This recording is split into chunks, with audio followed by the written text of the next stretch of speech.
Amigos queridos, e hoje também com o Jorge e a esposa tão simpática, tão alegre, feliz. E ontem à noite eu saí do nosso tempo juntos, de jantar, depois da reunião, dizendo para Nazaré e para o Tomás como eu estava feliz de ver o meu querido Jorge, que é gente da minha alma, do meu coração, há tantos anos já, tantas décadas.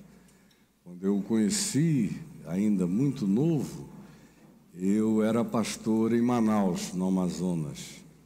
E ia de vez em quando a São Paulo pregar nos eventos dos Vencedores por Cristo, nos retiros, nos congressos, nas cruzadas e em tantos lugares. Mas de vez em quando a gente se encontrava, especialmente nos eventos musicais, que havia muito naquele tempo, dos Vencedores, depois do Grupo Semente, depois do Milad, depois de tantos outros, que os mais novos aqui nunca nem ouviram ainda o eco exato desse tempo e dessa hora.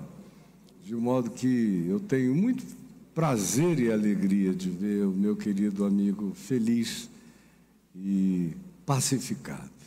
E que Deus te abençoe, meu mano, abençoe vocês e a família que vocês constituem. E meu beijo a todos os que têm me acolhido sempre aqui com tanto carinho, tanto amor, tanto enlevo espiritual, tanta gentileza humana e tanta riqueza relacional. Hoje eu quero conversar com vocês e falar um pouco sobre um texto da Escritura que está no profeta Zacarias, no capítulo 3. Se você puder abrir a sua Bíblia ou puxar o seu celular e colocar, deixa eu prender essa base de microfone aqui, porque ontem toda vez que eu tocava aqui na minha calça ele fazia... Aí eu falei, meu Deus, deixa eu prender, que é para ele não ficar tão solto.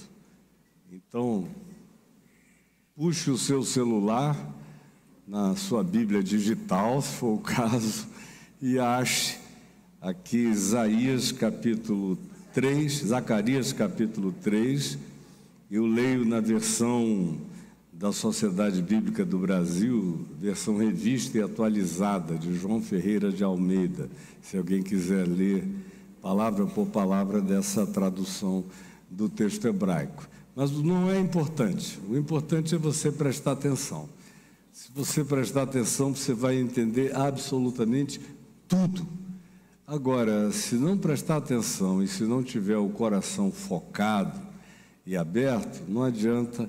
A gente poderia passar dias aqui, como eu tenho passado minha vida inteira, 51 anos pregando o Evangelho todo dia, e eu conheço pessoas que me ouviram esses 51 anos de existência pregando o Evangelho e até o dia de hoje não entenderam nada, porque o coração é bloqueado, é blindado, a mente é distraída, as intenções cognitivas não são concentradas e não há aquela sede, aquele desejo de assimilação para a prática, de entender para praticar. E o Evangelho é pura perda de tempo quando a gente só o ouve e não o pratica. Foi Jesus quem disse no Evangelho de João, no capítulo 7, no verso 14, que se alguém quiser saber se a palavra que ele falava era verdade ou não era verdade, tinha que praticá-la, porque não dá para demonstrá-la como teoria, não dá para dar concreção irrefutável a ela como argumento, não dá para usar nenhum desses outros expedientes para se criar uma síntese e uma demonstração que estejam para além de qualquer que seja a possibilidade de refutamento, se a palavra não for encarnada. A palavra de Deus obsessão por encarnação, por fazer de nós evangelhos vivos de Cristo Jesus e fazer de cada um de nós cartas vivas, epístolas vivas, mensagens vivas, encarnadas de Deus, andantes, viajantes e em processo de relacionamento humano aqui, enquanto a gente está nesse planeta. E em todas as outras dimensões, nós fomos criados para nos relacionarmos com Deus e com as demais consciências que chamam de Senhor a mesma realidade no universo inteiro e em todas as dimensões, como Paulo diz, falando desse multimundo espiritual, ele diz: de quem toma o nome toda a família, tanto nos céus como sobre a terra. Nós fazemos parte da família que invoca esse nome ainda aqui na terra. Mas vai chegar um tempo, uma hora, em que Jesus também disse que seremos como os anjos nos céus. Significando com isso, nós seremos seres multidimensionais, de outras dimensões, glorificados, e filhos da ressurreição, da incorruptibilidade absoluta. E continuaremos a nos relacionar, como o Apocalipse conclui, não com o lago de fogo, com o diabo, com o falso profeta sendo destruído, com a mentira sendo eliminada, mas a grande conclusão é: então os seus servos o servirão. Depois de passado tudo isso, eu todo dia digo: Senhor, eu quero continuar a teu serviço. Quando eu deixar esse mundo, eu quero continuar nessa alegria de anjo. Pode me designar, eu quero ser designado. Para todas as dimensões para onde tu me enviares, eu irei com a consciência que tu me deste e com a luz que tu me fizeste. Para qualquer que seja o ambiente, na terra, nos céus ou em qualquer lugar, porque a minha vida jamais vai acabar. No dia que vocês souberam que o meu corpinho aqui, esse casulo, chegou ao final do seu estado terreno, tenham absoluta certeza, eu entrei na realidade mais indizível, de glória mais absoluta, e estarei experimentando aquilo que olhos nunca viram, que ouvidos nunca ouviram, e que jamais subiu ao coração de ser humano algum, porque é isto que Deus tem reservado para a experiência de hoje e para sempre na vida de todos aqueles que o amam. Em nome de Jesus, amém. Você diz um amém gostoso, porque eu acabei de dizer amém. Então, Zacarias, capítulo 3, que é um texto que foi escrito aproximadamente 500 anos antes de Jesus. Portanto, há 2.500 anos atrás, com uma variação de uma décadazinha para lá ou para cá, mas essa é a ambiência histórica. E o povo judeu estava voltando do exílio em Babilônia, depois com os medos e finalmente com os persas, e vindo de volta para a terra da Palestina, especificamente com a intenção de reconstruírem as muralhas de Jerusalém, que eles, por causa do seu próprio pecado e dureza de coração e desumanidade, que é o elemento mais recorrente na prática da história judaica, esses denunciados pelos profetas, por Jesus, pelos apóstolos, é esse entorpecimento, essa dureza, terem toda a acessibilidade possível que se poderia ter tido desde a antiguidade mais primitiva ao conhecimento de Deus e passarem com o coração implacavelmente impenetrável, frequentemente, de modo que a história do povo chamado povo judeu, o povo de Israel, é muito mais a história de quem podia ter acesso a tudo e despreza com muita regularidade, e na maior parte das vezes, eu diria quase sempre, as grandes e maiores oportunidades que a humanidade já teve e que outros em outros lugares entendem, abraçam, recebem, acolhem e querem enquanto eles vão tomados pelo orgulho de se sentirem povo escolhido, filhos da genética de Abraão, culto ao DNA, enquanto isso vão tornando implacável o coração, impenetrável, impervasível pela graça de Deus. Então, 2.500 anos atrás, foi quando essa palavra que a gente tem em Zacarias 3 foi trazida, e vejam como ela é completamente carregada de evangelho. Eu, quando leio esse texto, e eu leio a minha vida inteira, sempre ouço a atualização dele na primeira epístola de João, no capítulo 2, no verso 1, que diz: filhinhos meus, não pequeis, mas se todavia alguém pecar, tendes advogado junto ao Pai, Jesus Cristo o justo. Ele é a propiciação pelos nossos pecados, e não somente pelos nossos próprios, mas ainda pelos do mundo inteiro. E aí a gente chega e vê a unidade dessa revelação, desse Espírito, quando a gente lê qualquer que seja o texto antigo ou primitivo do Velho Testamento, sempre tendo Jesus como nossa referência absoluta, nossa lente única, nossa chave de interpretação que abre todos os tesouros da sabedoria e do conhecimento aos nossos sentidos e atualiza naturalmente. Jesus é o atualizador, é o validador de tudo quanto seja a palavra de Deus distribuída por Deus na face da terra. O que é como Jesus é palavra de Deus.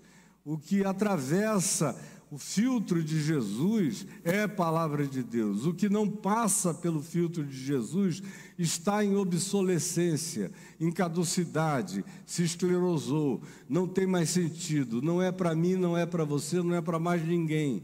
Jesus é que é a palavra, o verbo eterno, absoluto, atualizado de geração em geração, para todo sempre, em toda e qualquer dimensão ou camada de existência.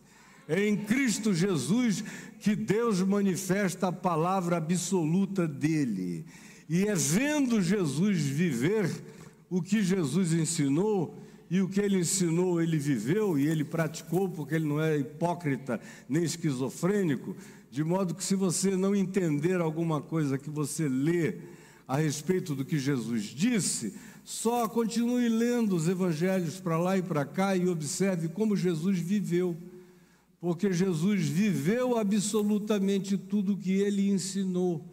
E quando eu não compreendo, nem pela exegese do texto grego, ou por cultura do primeiro século, ou por qualquer outro que seja o recurso de compreensão, não se esqueça disso. Todas as demais coisas são completamente secundárias e, por vezes, até desnecessárias, porque o que eu tenho como manifestação incontroversa do que seja a palavra de Deus atualizada para mim todo dia, para a minha geração, para o meu dia, para hoje, é aquilo que eu vejo Jesus viver, praticar, ser, ensinar, gestuar e manifestar.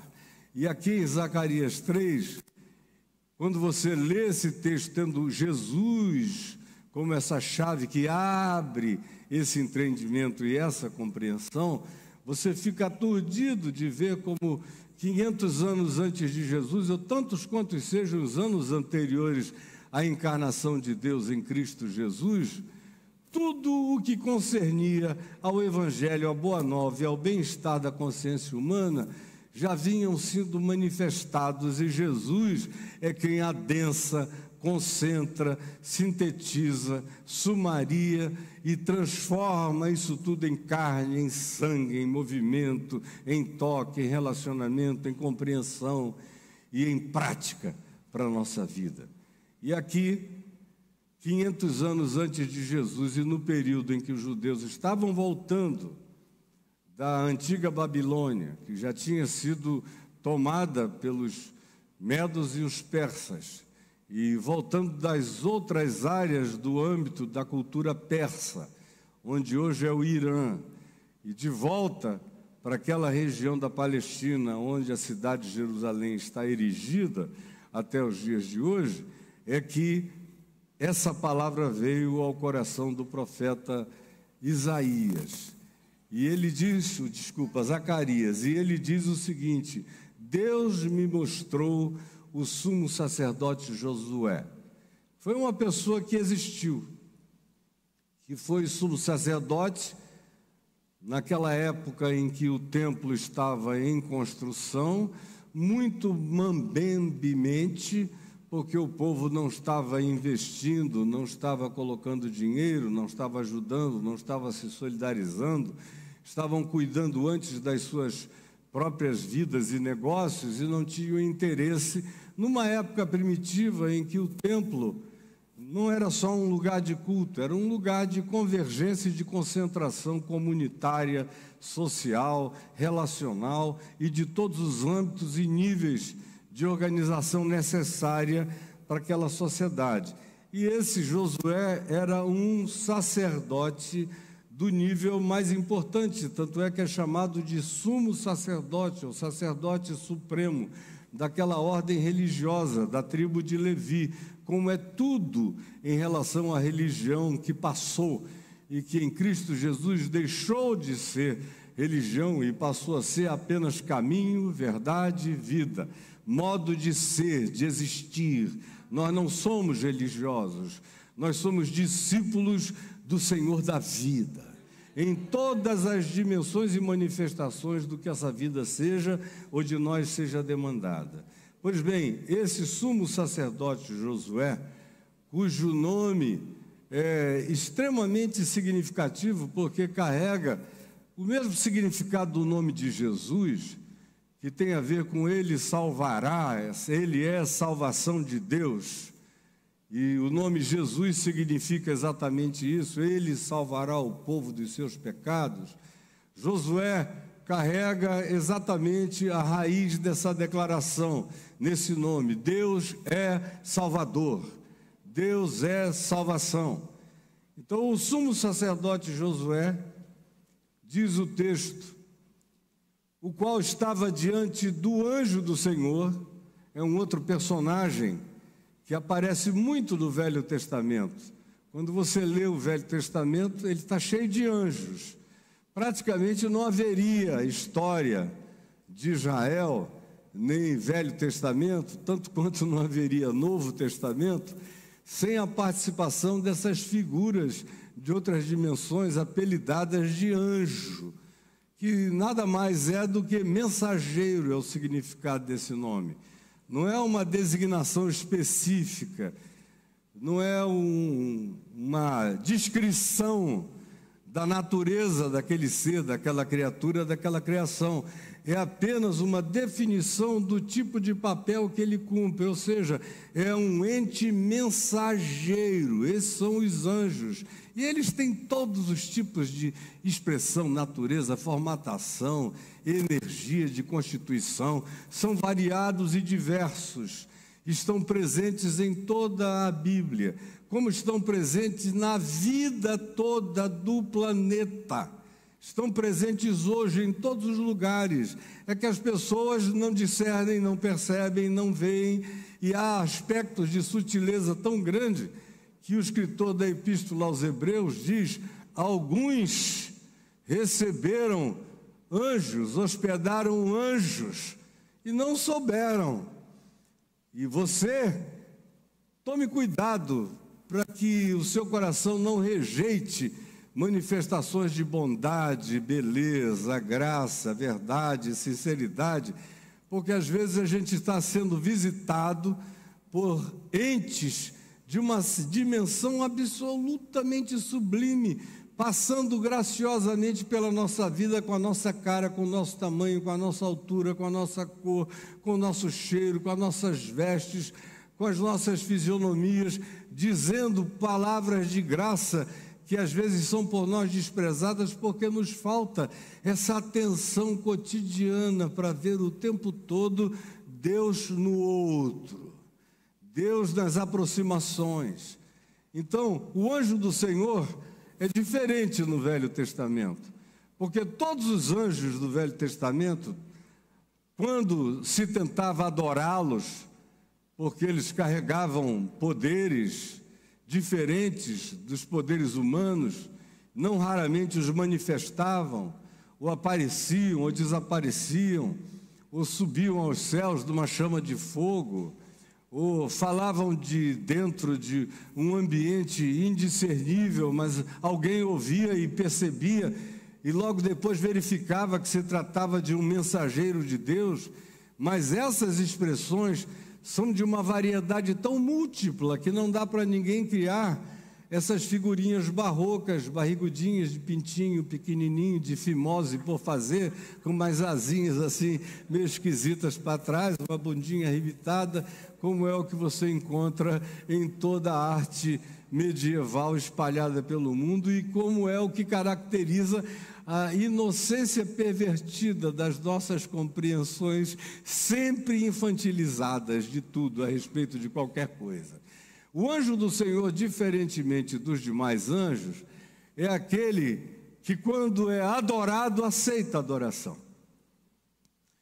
Um dos exemplos mais fortes disso é na tenda de Abraão, lá nos Carvalhais de Manre, na vizinhança de Hebrom, quando Abraão está lá e é visitado por 3 entes celestiais de outras dimensões que chegaram. E um deles se diz que era o anjo do Senhor. Os outros eram criaturas, eram criações, mas esse anjo do Senhor é tratado por Abraão como o próprio Deus andando no meio deles, entrando na casa dele. E quando adorado, aceitava a adoração e falava com a peremptoriedade que só Deus fala, com a assertividade do absoluto. E Abraão reagia diante dele com aquele quebrantamento total. Tanto é que Jesus, lá em João no capítulo 8, diz de si mesmo em relação a Abraão, dizendo: ora, Abraão, vosso pai, viu os meus dias e se regozijou. Abraão realmente me conheceu, sem nem saber que eu seria eu, do jeito que eu estou me manifestando a vocês, mas eu sei que ele sabia que ele estava diante do eu sou eterno. Dito isto, esse que aqui aparece na presença do sumo sacerdote Josué é o anjo do Senhor, que eu chamo de o Cristo eterno, manifesto antes da sua encarnação em Jesus. Jesus tem 2000 anos de idade, nasceu há 2000 anos atrás, mas o Cristo é eterno, o Cristo é Deus, o Cristo foi imolado antes da fundação do mundo, antes de que houvesse qualquer criatura ou criação. Ele foi aquele que se entregou, é dele que vem o Big Bang, não esse da física de 14 bilhões e meio de anos atrás, mas o Big Bang dos Big Bangs.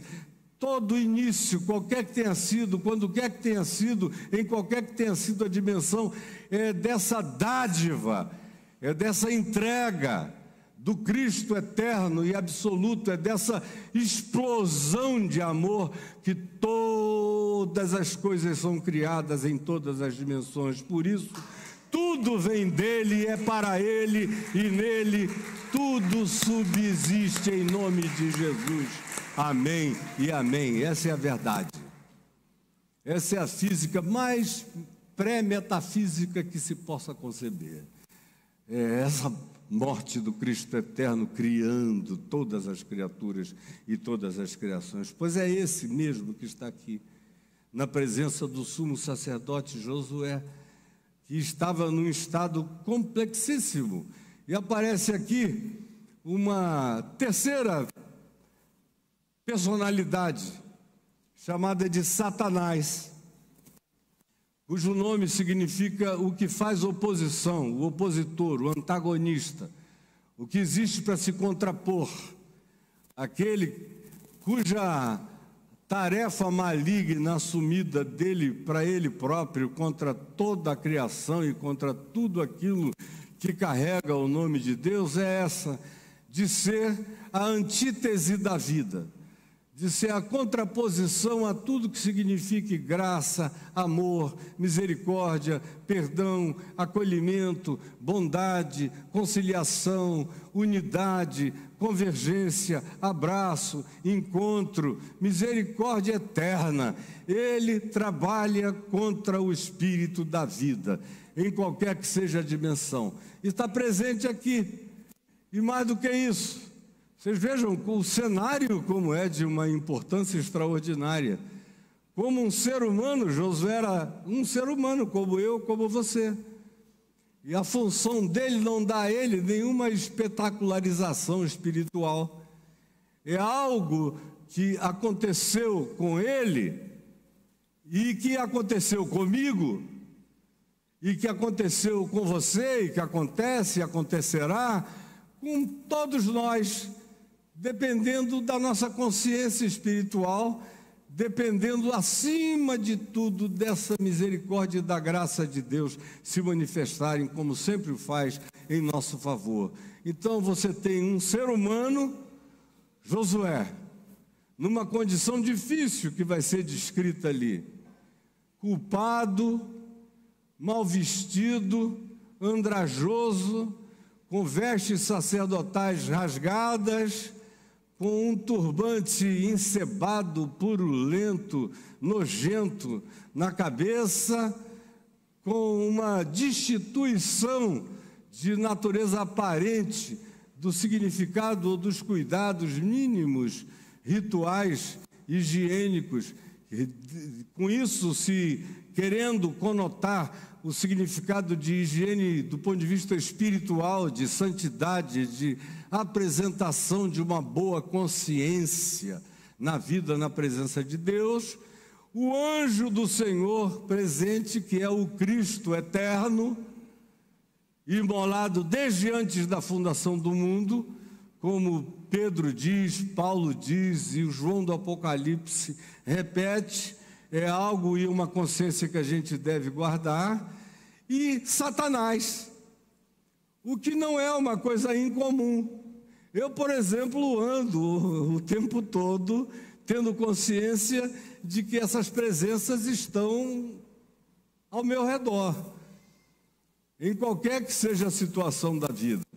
E em algumas ocasiões da minha existência, isso foi exatamente como está descrito aqui. Em alguns momentos solenes de desgraça humana, pessoal, e de mergulho na nossa própria condição carnal, culposa, relativa. Quantas vezes eu já vi essa cena ser a minha cena? Já me vi cercado por essas mesmas condições. E aqui está dito que Satanás estava presente ali para acusar. Estava à mão direita dele, de Josué,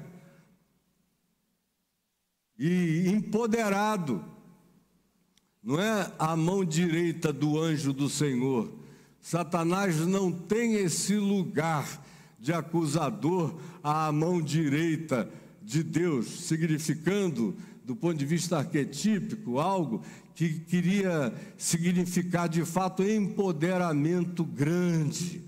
Era essa uma expressão antiga de estar à mão direita do rei, ou do soberano, ou de quem quer que fosse. É só uma expressão cultural antiquíssima. Estava ele ali à mão direita de Josué. Josué tinha dado certa permissividade para que Satanás crescesse diante dele, como acusador, como aprofundador da relatividade dele, como perturbador da sua existência. Então, ali estava essa cena sendo constituída, uma espécie de corte de juízo. Por isso eu comecei dizendo que me lembro sempre da primeira epístola de João, capítulo 2, verso 1. Filhinhos meus, Josué, Caio, vocês todos não pequeis. Mas se todavia alguém pecar, Não esqueçam, tendes advogado junto ao Pai, Jesus Cristo justo. Ele é a cobertura, é a propiciação pelos nossos pecados, e não somente pelos nossos, mas também pelos do mundo inteiro. E aí, o verso 2 diz que o diabo estava ali para ser diabo, Satanás estava ali para ser Satanás, ou seja, para se opor à existência, à vida, à felicidade, ao significado de Josué como ser humano diante de Deus. Mas, diz o verso 2, eu adoro essas adversativas da Escritura, mas, Satanás pode estar fazendo o que quiser, mas quando se interpõe, quando se faz essa interpolação dessas adversativas divinas e sublimes, o meu coração se entra em estado de regurgitamento e de alegria. Mas o Senhor disse a Satanás, Deus falou por Josué a Satanás, assim como ele fala por mim e por você a Satanás.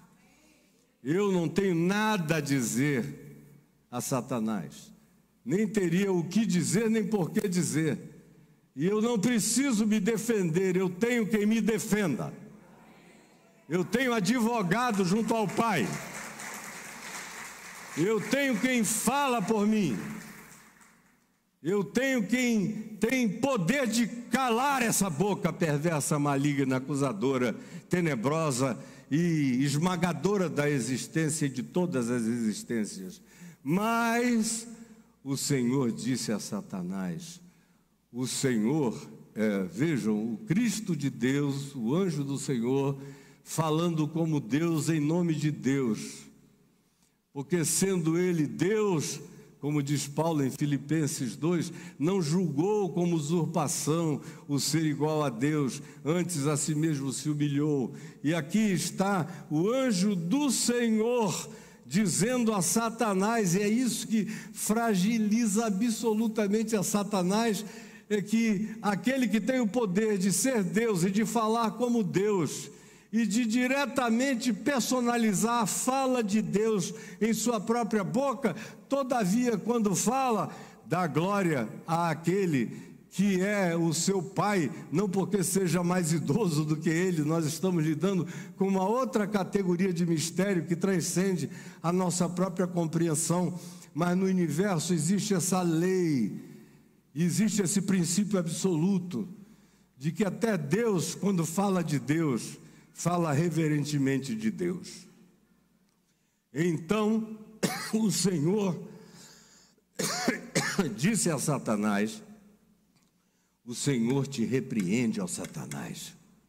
Sim, o Senhor que escolheu Jerusalém, que escolheu Tomás, que escolheu a Nazaré, que escolheu Jorge, a esposa dele, que escolheu você, todos nós, que escolheu o Caio. Jerusalém é apenas uma figuração que é realidade no momento em que esse texto foi dito, é personagem desse conflito, mas a palavra de Deus não está confinada a muralhas de nenhuma cidade, como Jesus disse àquela mulher de Samaria, lá em João no capítulo 4, quando ela perguntou onde era o lugar que se deveria adorar a Deus, qual era o lugar sobreexcelente em relação ao qual Deus mais olhasse de maneira imediatamente carinhosa. Qual é o lugar onde se deve adorar a Deus? É nesse Monte Gerizim, lá da região de Nablus, na antiga Samaria, na Cisjordânia, na Palestina de hoje, de agora, ou em Jerusalém? E Jesus disse, mulher, em verdade eu te digo, que nem neste Monte Gerizim, nem em Jerusalém, é o lugar onde se deve adorar a Deus. Deus é Espírito, e importa que os seus adoradores o adorem em São Luís, o adorem em Cascadura, o adorem em Nova Iguaçu, em Caxias, o adorem na Palestina, o adorem em qualquer lugar da terra, o adorem em todas as cidades da Índia, o adorem em qualquer lugar do mundo, porque não são lugares E Deus não lida com o sagrado. O sagrado é a invenção do homem, é fetiche religioso do homem. Deus é aquele que cria e faz todas as coisas se tornarem santas, porque o santo é uma separação do olhar de Deus, quando nos olha com carinho, quando se contrapõe aos nossos opositores, dizendo: o Senhor te repreende, ó Satanás. Esse é feito santo. Ninguém é santo de si mesmo. Eu sou santificado pela imputação desse olhar, desse amor misericordioso e de graça. Por isso é que eu não preciso me defender, nem argumentar, nem dizer nada. Eu tenho quem me defenda, quem me santifique, quem fale por mim e cujo argumento é eternamente irrebatível. Então o Senhor disse: o Senhor te repreende, ó Satanás. Sim, o Senhor que escolheu Jerusalém te repreende. O Senhor que separou o Caio te repreende. Não é este um tição tirado do fogo? Eu sou. Vocês sabem o que é um tição, não é? Aquela madeira queimada na brasa, que já virou um torrão, que está ali como um carvão, que já foi consumido, que tudo quanto era verdor anterior e antecipado já foi devorado pelo fogo, já está revelado, sua natureza já foi consumida. E aí se usa aqui essa expressão, dizendo: porventura, não é este, ou não é esta cidade, ou não é esta pessoa, ou não são essas pessoas, ou não é Josué representando o coletivo todo daquela geração, ou qualquer um de nós, pessoal e individualmente. Isso tanto tem a sua aplicação coletiva, quanto absolutamente existencial e individual. Por isso aqui aparece o indivíduo Josué e aparece a coletividade, que é a cidade de Jerusalém. Tanto faz, eles se fundem. Você me representa e eu te represento, e nós todos fazemos parte de um todo, que para Deus acontece sob o mesmo olhar de graça, de carinho, de misericórdia, de salvamento e de socorro. Aleluia mesmo, eternamente amém. Quem está entendendo a espiritualidade dessa palavra, entra em estado de regozijo sincero e verdadeiro, porque isso é segurança absoluta para a gente viver. E aí, porventura não é ele, o Caio, ou não é ela, a Antônia, um tição por mim tirado de dentro do fogo? É o anjo do Senhor, que é o Cristo eterno, que se manifestou para nós em Jesus há 2000 anos atrás, dizendo: eu meti a mão do fogo, no fogo dos juízos, do inferno, das calamidades, das desgraças, e disse: esse tição é meu, essa brasa é minha, esse ser destruído, consumido, arrebentado é meu, e ninguém vai tocar nele. Nenhum diabo vai consumar qualquer tarefa contra ele. Eu estou aqui para impedir isso definitivamente. Porventura ele não é meu? O fogo é meu, o tição é meu, a matéria original é minha, tudo é meu e eu o quero. E ninguém vai tocar nele ou nela. Ora, Josué, esse crente, esse sacerdote, esse oficiante de cultos primitivos no templo, lá dos dias anteriores ao grande templo construído por Herodes o Grande, nos dias de Jesus, 40 anos antes de Jesus nascer, entre o templo de Salomão, que foi destruído pelos babilônios, e o templo de Herodes o Grande, que foi onde Jesus transitou nos evangelhos, houve esse templo menor. Mas a questão toda não tem a ver com o templo, tem a ver apenas, exclusivamente, sempre exclusivamente, com o santuário do coração de cada um de nós. Este é o templo, eu sou o santuário, Eu sou a catedral viva da qual a gente cantou hoje de manhã com o Jorge. É daí, é desse lugar templo, desse lugar santuário que só eu sou, onde Deus habita, o Deus que disse: os céus dos céus, os universos dos universos, as dimensões das dimensões não me podem conter. E vocês querem me construir uma casa?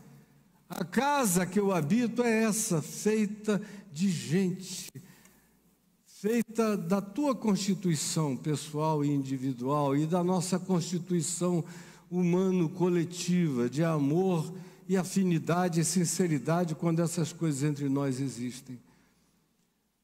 Os céus dos céus não me podem conter, e vós quereis me construir uma casa, eu, porém, habito com o quebrantado e o contrito de coração. Eu, porém, habito com o quebrantado e o contrito de coração.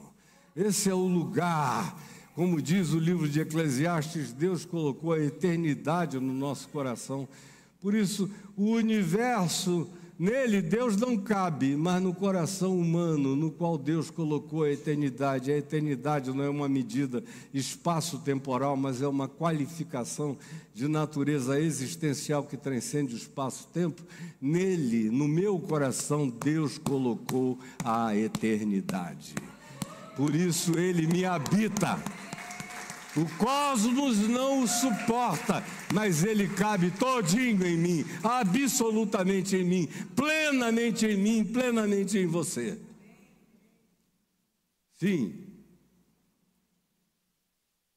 O sumo sacerdote Josué estava ali, como eu já descrevi antes, trajado de vestes sujas.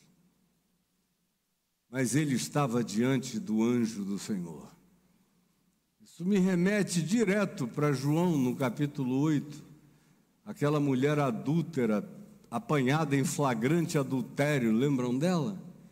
Foi levada nua para o lugar público, e é um episódio que aconteceu nos arredores do templo de Jerusalém, aquele lugar onde Jesus ficou escrevendo no chão, enquanto a multidão dos religiosos, hipócritas e fanáticos e aberrativos traziam aquela mulher nua, toda coberta. O cara, ninguém adultera sozinho, não é?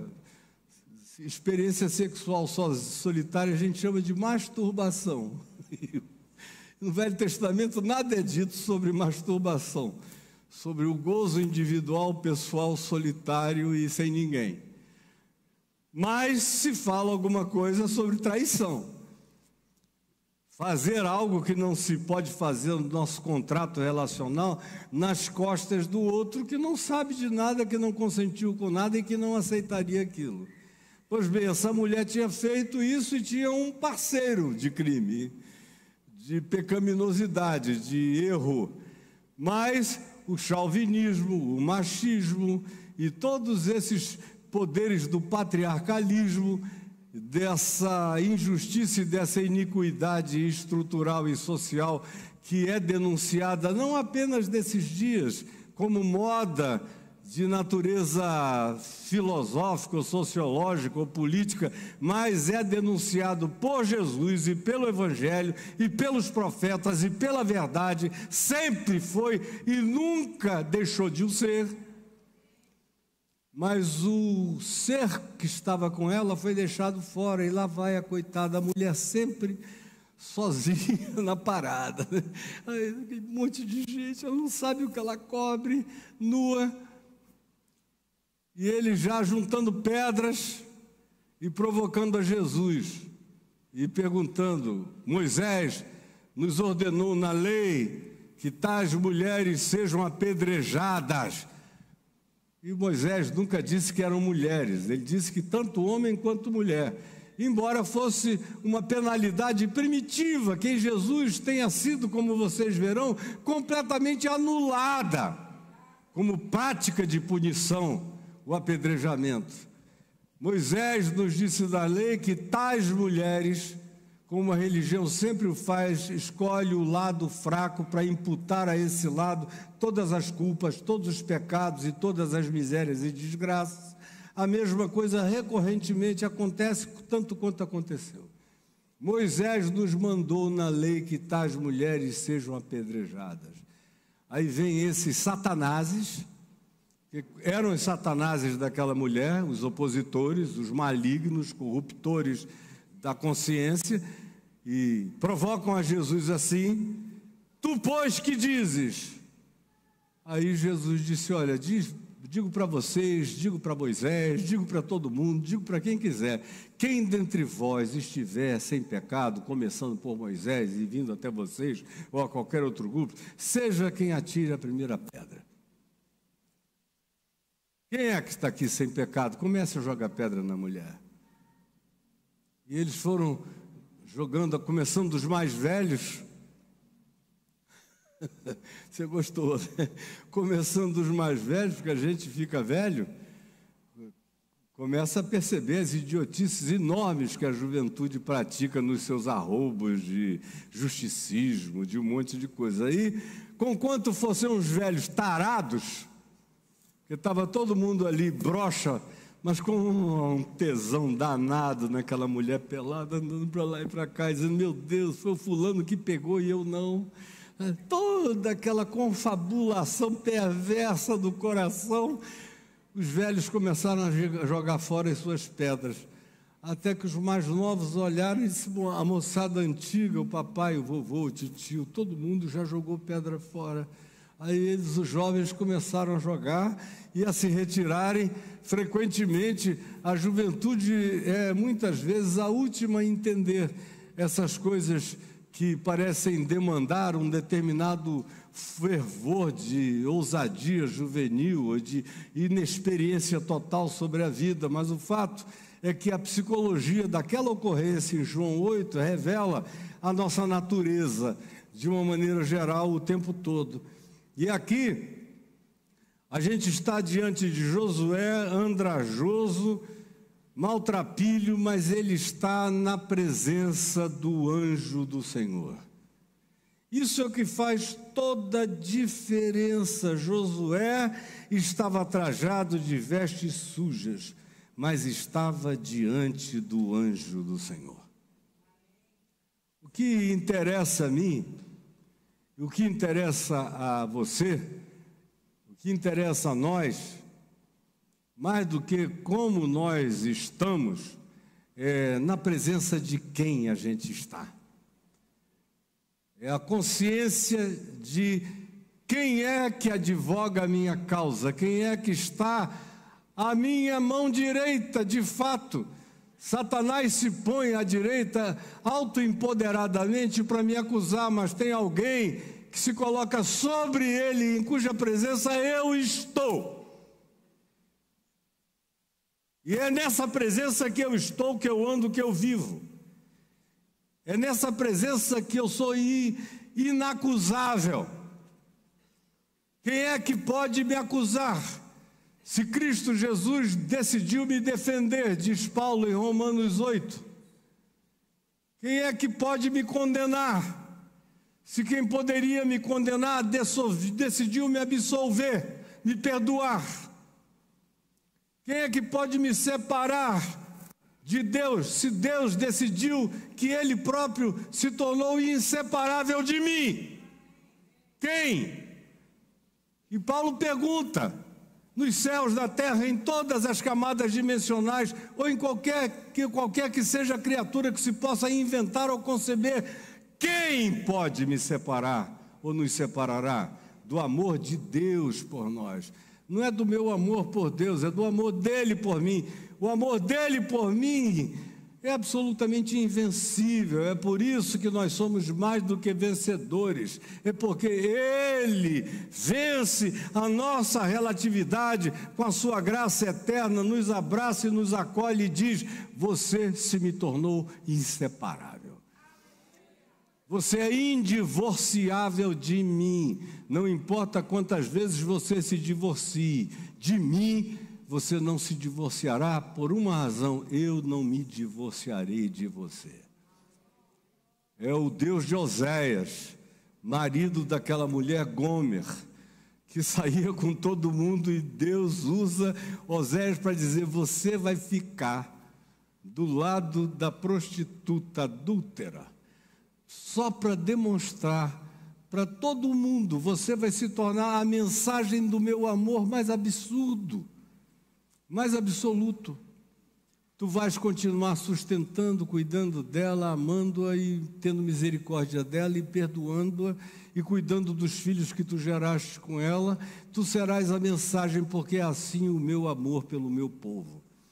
Assim é o meu amor por todo aquele que de um modo ou de outro se colocou nesse lugar, às vezes até inconscientemente, no qual eu mesmo decidi colocá-los para tê-los como meus, inafastavelmente.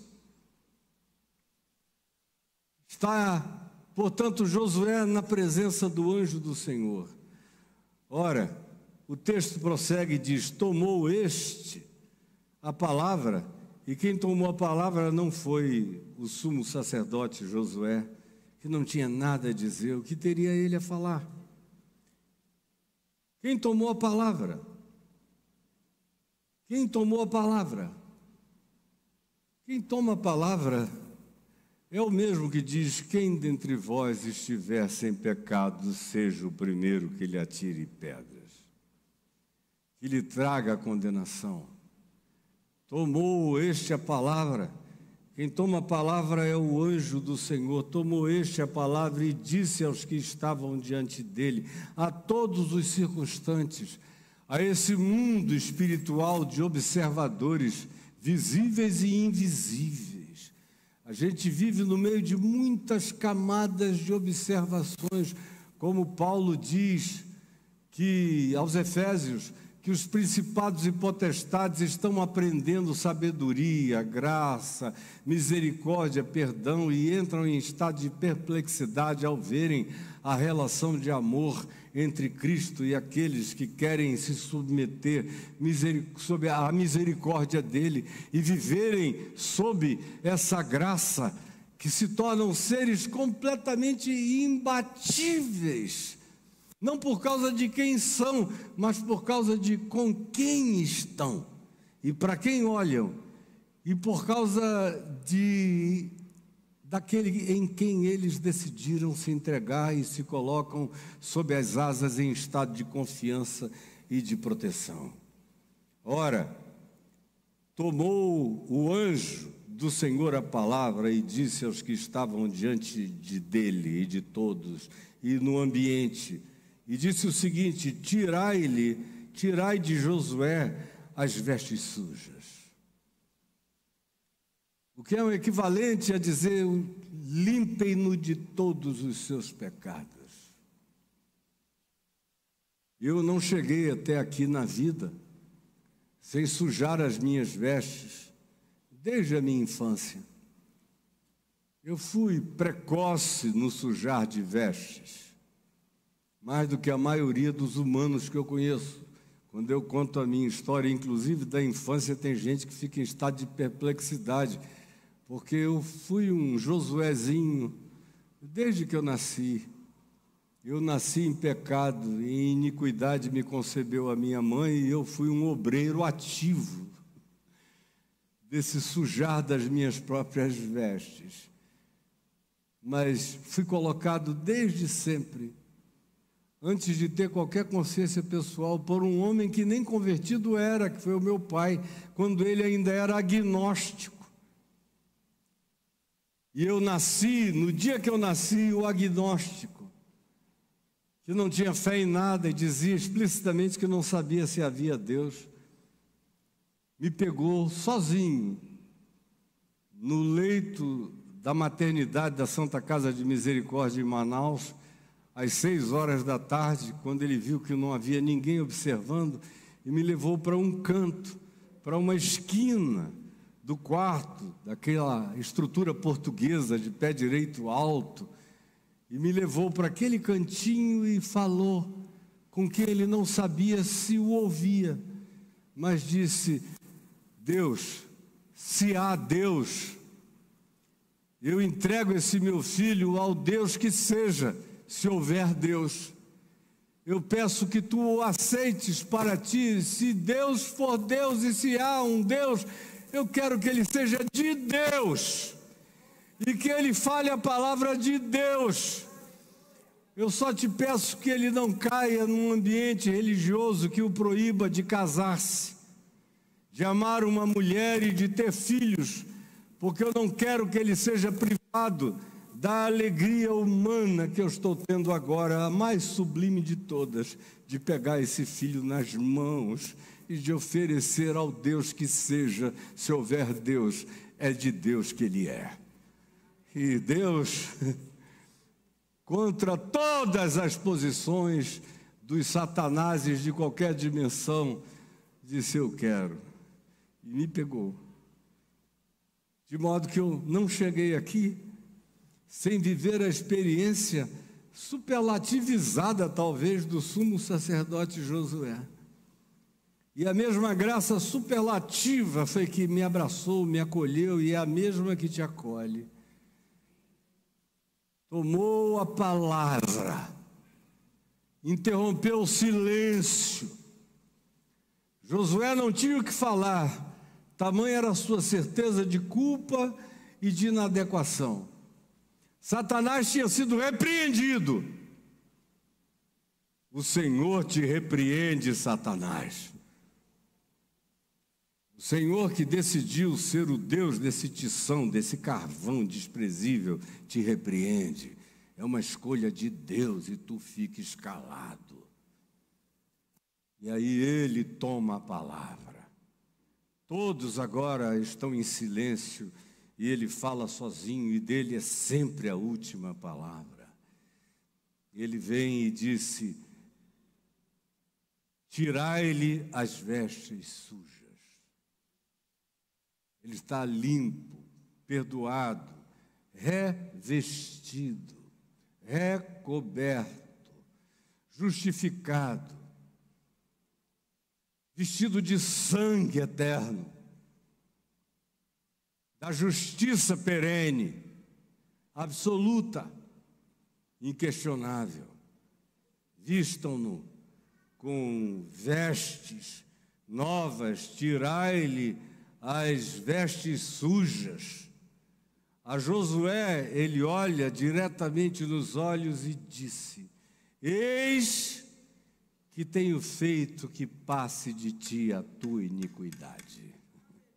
Que coisa mais poderosa, ele olhar para mim, na presença de Satanás e de todos os observadores de camadas e camadas espirituais e dos humanos demoníacos, acusadores igualmente satânicos, e dizer: o que vocês têm a ver com ele? Ele é meu. Ele é um tição queimado que não presta para nada para vocês, mas para mim, eu vou fazer dele brasa viva nas minhas mãos. E aqui falo eu: tirem dele as vestes sujas. O que passou, passou, está pago, está consumado para trás, no presente e para o futuro. Pecado dele é uma questão minha, e eu e somente eu decido, e eu decidi que o que foi já não é, e o que quer que aconteça já não se torne perene nem para sempre, porque eu sou aquele que tira o pecado do mundo. Como disse João Batista quando Jesus chegou: eis o Cordeiro de Deus que tira o pecado do mundo. E o tempo verbal